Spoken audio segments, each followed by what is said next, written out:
Hello बच्चों, प्रश्न को देखते हैं। तो प्रश्न में दे रखा है यदि NaHCO3 में 6.3 ग्राम को 15.0 ग्राम CH3COOH विलयन में मिलाया गया है तो अवशेष का भार 18.0 ग्राम पाया गया। तो अभिक्रिया में मुक्त CO2 का द्रव्यमान क्या है? यहाँ चार विकल्प दे रखा है A, B, C तथा D। तो आइए मुख्य अवधारणा की चर्चा करते हैं। मुख्य अवधारणा, तो यहाँ से अगर हम देखें तो प्रश्न में क्या दे रखा है, NaHCO3 के 6.3 ग्राम को 15.0 ग्राम CH3COOH विलयन में मिलाया गया है। तो यानी अगर हम देखें तो इसकी हमारी अभिक्रिया क्या हो जाएगी? तो अगर हम इसका अभिक्रिया निकालेंगे तो ये हमारा क्या हो जाएगा, NaOH। तो यहाँ पे हमारा क्या हो जाएगा, NaHCO3। तो यहाँ पे क्या दे रखा है, CH3COH विलयन में मिलाया गया है। तो प्लस हमारा क्या हो जाएगा, CH3COOH। तो यहाँ से अगर हम देखें यहाँ पे हमारी अभिक्रिया में क्या मिल जाएगा, CH3COONA प्लस हमारा क्या हो जाएगा, यहाँ से जल निकलेगा यानी कि H2O प्लस हमारा क्या निकलेगा, CO2। तो प्रश्न में क्या पूछा गया है कि अभिक्रिया में मुक्त CO2 का द्रव्यमान क्या होगा, यानी कि हमारे CO2 दे रखा है, इसका द्रव्यमान पूछा है।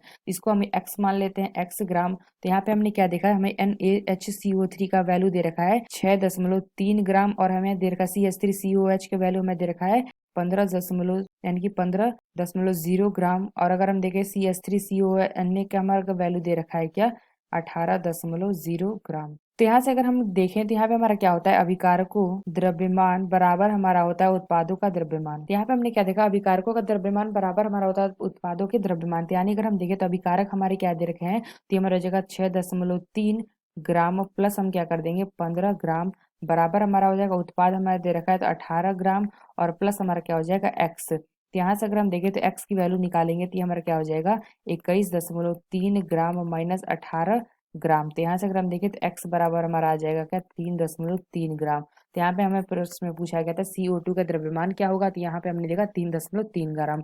यानी हम कह सकते हैं जो हमारा बी विकल्प है यह विकल्प हमारा सही होगा। तो आशा करते हैं आपको समझ में आया होगा। धन्यवाद।